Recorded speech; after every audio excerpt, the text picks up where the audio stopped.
तो दोस्तों gas cylinder के सस्ता होने को लेकर एक बड़ी खबर आ रही है। ताजा जानकारी के मुताबिक तेल कंपनियों ने गैस सिलेंडर को 198 रुपए सस्ता कर दिया है। आइए आपको इस गैस सिलेंडर से जुड़ी खबर के बारे में विस्तार से बताते हैं, लेकिन इसके बारे में बताने से पहले आपसे एक छोटी सी रिक्वेस्ट है कि इस वीडियो को लाइक कर दें और शेयर कर दें, क्योंकि आपका लाइक और शेयर करना ही होता है हमारी मेहनत का फल। तो आइए अब गैस सिलेंडर के दामों को लेकर देखें ये पूरी जानकारी। जैसा कि आप देख सकते हैं, ये खबर एनबीटी यानी कि नव भारत टाइम्स की तरफ से साझा की गई है कि सस्ता हुआ एलपीजी सिलेंडर, महंगाई के इस दौर में मिली थोड़ी सी राहत। जी हाँ, महंगाई के इस दौर में सरकार ने आम आदमी को कुछ राहत दी है। ताजा जानकारी के मुताबिक देश में आज 1 जुलाई से वाणिज्यिक एलपीजी सिलेंडर यानी कि कमर्शियल एलपीजी सिलेंडर सस्ते हो गए हैं। जानकारी के मुताबिक 19 किलो वाला कमर्शियल गैस सिलेंडर 198 रुपए सस्ता हुआ है। सस्ता होने के बाद अब ये देश की राजधानी दिल्ली में 2021 रुपए में मिलेगा। इससे पहले इस कमर्शियल गैस सिलेंडर की कीमत दिल्ली में 2219 रुपए थी। वैसे आप नहीं जानते हैं तो आपको बता दें, इस तरह से गैस सिलेंडर की कीमत में पिछले 1 महीने में दूसरी बार गिरावट आई है। इससे पहले 1 जून को भी कमर्शियल गैस सिलेंडर की कीमत में 135 रुपए की गिरावट आई थी। हालांकि आज महीने के पहले दिन यानी कि 1 जुलाई 2022 को घरेलू 14 किलो 200 ग्राम वाले सिलेंडर में किसी भी तरह का कोई बदलाव नहीं किया गया। यानी कि घरेलू गैस सिलेंडर ना तो सस्ता हुआ और ना ही महंगा हुआ। लेकिन आने वाले दिनों में ऐसा हो सकता है कि घरेलू गैस सिलेंडर भी सस्ता हो जाए, क्योंकि कई बार ऐसा देखा गया है कि जब भी कमर्शियल गैस सिलेंडर के दाम घटते हैं तो फिर उसके कुछ दिन के बाद घरेलू गैस सिलेंडर भी सस्ता हो जाता है। बाकी कभी कभार कमर्शियल गैस सिलेंडर के दाम घटने का फायदा आम जनता को भी मिलता है। शायद आप में से अक्सर लोगों को पता होगा कि कमर्शियल गैस सिलेंडर को कमर्शियल जगहों पे इस्तेमाल किया जाता है, जैसे कि रेस्टोरेंट में, होटल में, ढाबा वगैरह में। तो जब कभी कमर्शियल गैस सिलेंडर के दाम बढ़ते हैं तो होटल या ढाबा या रेस्टोरेंट में मिलने वाला खाना महंगा हो जाता है। इसी तरह से जहाँ जहाँ भी कमर्शियल गैस सिलेंडर का इस्तेमाल होता है तो उन सभी चीजों के भी दाम बढ़ने की आशंका बढ़ जाती है। हालांकि जैसा कि हमने आपको बताया, ये वाला फायदा कभी कभार मिल सकता है, क्योंकि अक्सर चीजों के दाम बढ़ने में ये देखा जाता है कि जब उसकी लागत बढ़ती है तो उसके दाम को बढ़ा दिया जाता है, लेकिन कोई चीज सस्ता होने पे जब लागत कम हो जाती है तो उसके दाम घटाए नहीं जाते, बल्कि उसके दाम उतने ही रहते हैं। बाकी आइए अब आपको बता देते हैं कि देश के मेन शहरों में कमर्शियल और घरेलू गैस सिलेंडर की कीमत अभी क्या है। दोस्तों, इसके बारे में बताने से पहले आपके लिए एक बड़ा सर्वे और एक बड़ा सवाल। अगर आप इसमें हिस्सा लेंगे और इसका जवाब देंगे तो इससे काफी कुछ पता चलेगा। दोस्तों, आपको इसी वीडियो के नीचे कमेंट बॉक्स में कमेंट करके बताना है कि कमर्शियल गैस सिलेंडर के दाम घटने या बढ़ने से सीधे आम जनता पे असर पड़ता है या नहीं। इस पर आपकी पर्सनल राय क्या है? फटाफट से आप अपना जवाब इसी वीडियो के नीचे कमेंट बॉक्स में लिख डालिए।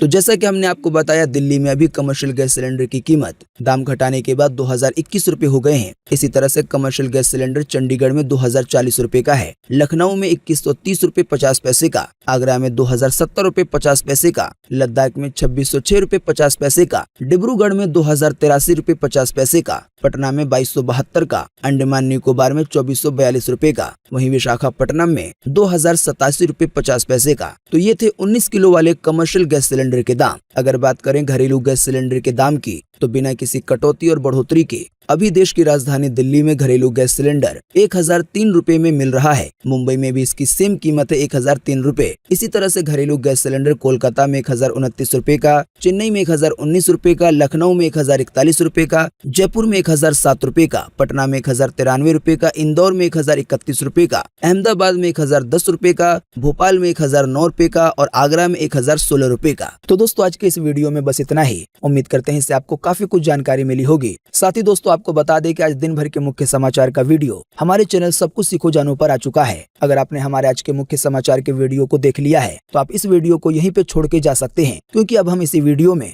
आज के मुख्य समाचार की कुछ बड़ी खबरें बताने वाले हैं, जो कि देश के कई लोगों के काम की हो सकती हैं। तो देखें आज के मुख्य समाचार की पहली खबर।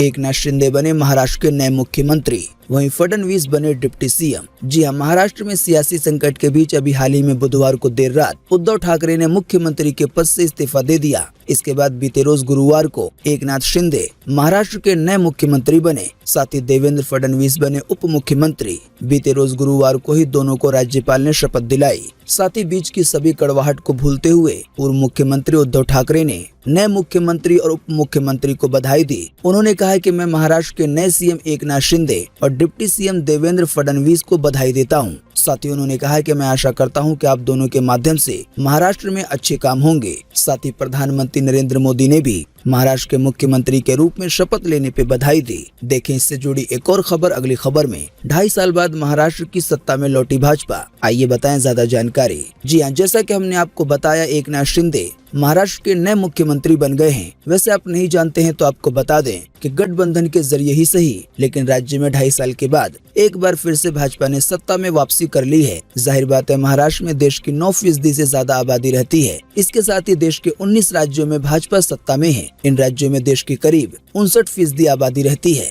कांग्रेस की सरकार अब 4 राज्यों में सिमट कर रह गई है। बिल्कुल आसान सी भाषा में यूं भी कहा जा सकता है कि देश की लगभग 70% जनता पर भाजपा सरकार चला रही है, जो कि अपने आप में ही एक बड़ी बात है। आइए चलें अगली खबर की तरफ। उद्धव ठाकरे के इस्तीफे के बाद कंगना रनौत ने कसा तंज, कहा पाप बढ़ने से सर्वनाश होता है, फिर होता है सृजन, इसके बाद कमल खिलता है। जी हाँ, अक्सर ही कई मुद्दों पे विवादित बयान देने वाली एक्ट्रेस कंगना रनौत ने उद्धव ठाकरे पे तंज कसा है। कंगना ने सोशल मीडिया पे लिखा है कि जब पाप बढ़ जाता है तो सर्वनाश होता है और उसके बाद सृजन होता है और फिर जीवन में कमल खिलता है। कंगना का ये लिखने का पूरा इशारा महाराष्ट्र की राजनीति की तरफ है। आइए चलें अगली खबर की तरफ। आरबीआई गवर्नर ने दिया बड़ा बयान, कहा क्रिप्टो करेंसी है खतरनाक। साथ ही रिपोर्ट में दावा किया कि देश की इकोनॉमी है रिकवरी की राह पर। जी हां, आरबीआई गवर्नर शक्तिकांत दास ने क्रिप्टो करेंसी को लेकर बीते रोज एक बड़ा बयान दिया। उन्होंने तेजी से प्रचलन में आ रहे क्रिप्टो करेंसी को साफ तौर पे खतरा बताया। साथ ही आरबीआई गवर्नर ने कहा कि ऐसा कुछ भी जो बिना किसी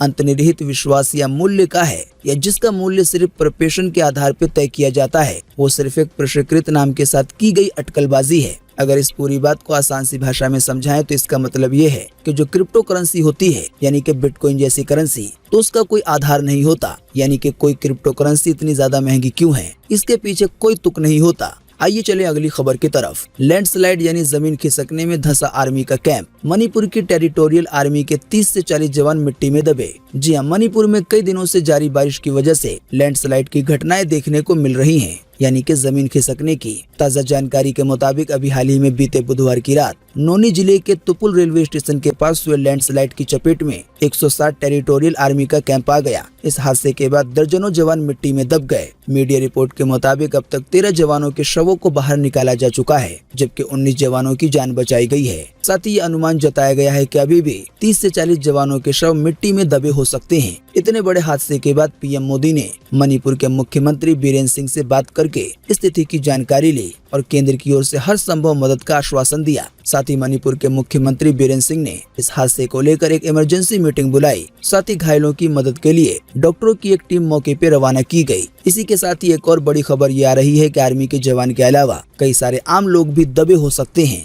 आइए चलें अगली खबर की तरफ। जुलाई के महीने में 14 दिन बंद रहेंगे बैंक। छुट्टियों के हिसाब से बना ले अपना शेड्यूल। जी हाँ, जुलाई के इस महीने में 14 दिन बैंक बंद रहेंगे। हालांकि ये बैंकों की छुट्टी शहरों और राज्यों के हिसाब से अलग अलग हो सकती है, यानी कि 2 शनिवार और जितने भी रविवार इस महीने में आएंगे तो उस दिन तो पूरे देश में छुट्टी रहेगी। लेकिन इसके अलावा जो त्योहारों की वजह से बैंक बंद रहेंगे तो ये बैंकों की बंदी राज्यों और शहरों के हिसाब से होगी। दोस्तों, इसकी ज्यादा जानकारी भास्कर.com की तरफ से दी गई है, जो कि अभी आपकी स्क्रीन पे दिखाई जा रही है। आप यहां आसानी से देख सकते हैं कि कौन सी तारीख को देश के किस शहर में या किस राज्य में बैंक बंद रहेंगे। आइए चले अगली खबर की तरफ। कन्हैया लाल के हत्यारे 14 दिन की जुडिशियल कस्टडी में भेजे गए। सीएम ने की कन्हैया लाल के परिवार से मुलाकात। साथ ही इस घटना के बाद एसएचओ और एसआई हुए सस्पेंड। जी हाँ, राजस्थान के उदयपुर में कन्हैया लाल साहू के हत्यारों को उदयपुर जिला अदालत ने 14 दिन की जुडिशियल कस्टडी में भेज दिया है, यानी कि अब उनसे लगातार 14 दिन तक पूछताछ की जाएगी। राजस्थान पुलिस ने अभी हाल ही में बीते गुरुवार शाम को भारी सुरक्षा व्यवस्था के बीच दोनों हत्यारों को कोर्ट में पेश किया। कोर्ट में वकीलों ने दोनों आरोपियों के खिलाफ जमकर नारेबाजी की। साथ ही उदयपुर में कन्हैया लाल साहू के मर्डर के मामले में अब एक नई थ्योरी भी सामने आ रही है।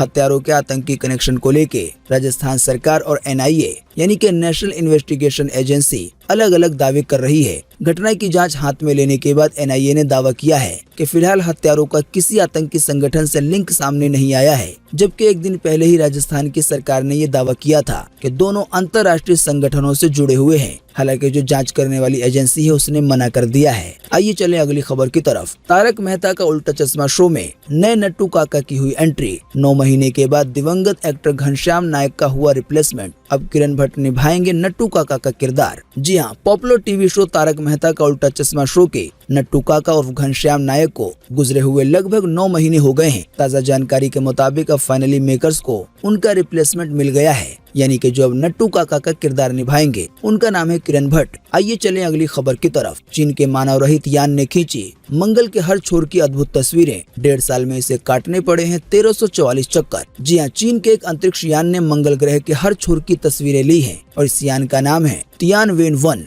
जानकारी के मुताबिक इस यान को पिछले साल ही फरवरी के महीने में लॉन्च किया गया था, तभी से ये तस्वीरें भेज रहा है। साथ ही ये बताया गया है कि तियानवेन यान ने मंगल के दक्षिण ध्रुव समेत इन इलाकों की भी तस्वीरें ली हैं जिन्हें आज तक नहीं देखा गया था। वीडियो देखने के लिए आपका बहुत बहुत धन्यवाद। Thanks for watching.